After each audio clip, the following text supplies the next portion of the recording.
India में लोग शादी के वक्त अपनी जात और धर्म का पूरा ध्यान रखते हैं। बस हॉस्पिटल में जब खून की जरूरत पड़ती है उस वक्त ये सारी बातें भूल जाते हैं। लड़की शादी के बाद अपने हस्बैंड को सपोर्ट करे तो संस्कारी, वहीं लड़का अगर शादी के बाद अपनी वाइफ को सपोर्ट करे तो जोरू का गुलाम। घर की बेटी या बहू से जॉब करवाना शर्म की बात है, बस उनसे दहेज लेना नहीं। जो लोग ये बोलते हैं कि अमीरी गरीबी मैटर नहीं करती, वो लोग झूठ बोलते हैं। लड़की या लड़का अमीर है या गरीब, लड़का कमाता कितना है, शादी के वक्त इन सारी बातों का खास ख्याल रखा जाता है। शादी के बाद लड़का सुधर जाएगा, इस सोच ने पता नहीं अभी तक कितनी लड़कियों की जिंदगी बर्बाद कर दी। और इसके पीछे गलती लड़की के घर वालों की है, जो उसे पैदा होते ही बोझ समझने लगते हैं और उनके पास शादी एकमात्र तरीका होता है उससे पीछा छुड़वाने का। शादी भले ही देर से करो मगर गलत आदमी से कभी मत करो। वहीं लड़का भले ही पूरे दिन खाली हो, बेरोजगार हो, परचून की दुकान चलाता हो, मगर उसको भी दहेज में कार चाहिए। वहीं लड़की पढ़ी लिखी हो, जॉब करती हो, मगर वो अपनी मर्जी से कहीं जा नहीं सकती, अपनी मर्जी के कपड़े नहीं पहन सकती, यहाँ तक कि अपनी मर्जी से शादी तक नहीं कर सकती। इस न्यू इंडिया में डेवलपमेंट और चेंज के नाम पे लोगों ने कपड़े पहनने का सिर्फ स्टाइल बदला है मगर सोच नहीं। और ये सारी पाबंदियां घर वाले लगाते हैं, समाज वाले नहीं। इस रिपोर्ट के हिसाब से महिलाओं के साथ होने वाले क्राइम में उसी के फैमिली मेंबर या किसी जानने वाले का हाथ होता है। इस रिपोर्ट से पता चलता है कि लड़कियां बाहर से ज्यादा घर में असुरक्षित हैं। असल में अभी जो इंडिया में पेरेंट्स की जनरेशन चल रही है वो सब 30 साल से ऊपर के हैं।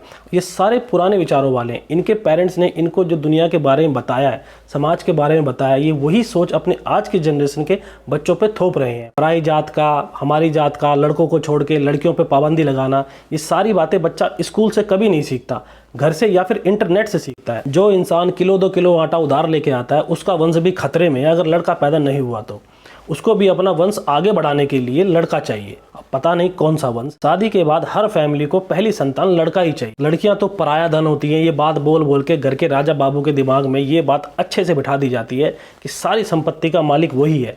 जबकि इंडियन सक्सेशन एक्ट के हिसाब से लड़कियां शादी से पहले भी और शादी के बाद भी पिता की प्रॉपर्टी में बराबर की हिस्सेदार होती हैं। लड़की भले ही अपनी कमाई से घर बना दे मगर उस घर के दरवाजे पे कभी उसका नाम नहीं लिखा जाता। अगर घर वालों की हैसियत किसी एक बच्चे को प्राइवेट स्कूल में पढ़ाने की हो तो घर वाले लड़के को ही पढ़ाएंगे, ना कि लड़की को। शुरू से उसको ये बोल के कुछ नहीं दिया जाता कि उसके दहेज में देंगे, और शादी के बाद वो दहेज भी उसके पति को दिया जाता है, उसके हाथ तब भी कुछ नहीं लगता। लड़की शादी से पहले सारी कमाई का हिसाब पिता को और शादी के बाद अपने पति को देती है। एक रिपोर्ट के हिसाब से हर रोज 2 से 3 हजार लड़कियों को दुनिया में आने ही नहीं दिया जाता क्योंकि वो लड़कियां हैं, और लड़कों के मुकाबले कम से कम 6 करोड़ लड़कियां कम है। लड़की शाम को 7 बजे तक अगर घर ना आए तो 10 बार कॉल करेंगे, वहीं लड़का अगर अगले दिन भी आए तो चलता है। हर माँ बाप को ये लगता है कि उनका लड़का बहुत शरीफ है, जबकि उनको ये नहीं पता कि गैंग का लीडर वही है। जो लड़कियां पढ़ लिख के IAS IPS बन सकती हैं, प्लेन उड़ा सकती हैं, वो पाबंदियों के कारण घर पे बर्तन मांजने को मजबूर है। वहीं जो लड़के जिन पे कोई पाबंदी नहीं है वो फेसबुक पे पिंकी शर्मा बने बैठे हैं। और ये यहीं तक सीमित नहीं है, टीवी पर ऐड तक दिखाए जाते हैं कि सिंपल अनफेयर स्किन वाली लड़की जब कॉलेज या ऑफिस में आती है तो उसे कोई भी भाव नहीं देता।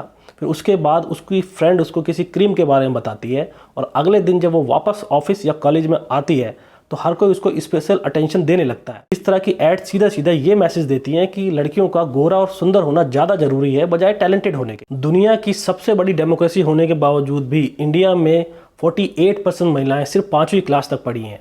वहीं 4 में से 1 लड़की जिसकी एज 15 से 19 साल है वो ना तो पढ़ी लिखी है और ना ही किसी रोजगार के लायक है। वहीं लड़के 10 में से कोई एक लड़की का दुनिया में आने से पहले ही संघर्ष शुरू हो जाता है। लड़की को घर पे बोझ समझा जाता है जबकि लड़के को कुल का दीपक, घर का चिराग। जब तक लड़की को घर का बोझ की बजाय घर की रोशनी नहीं समझा जाएगा तब तक इंडिया में लड़कियों की कंडीशन यही रहने वाली है।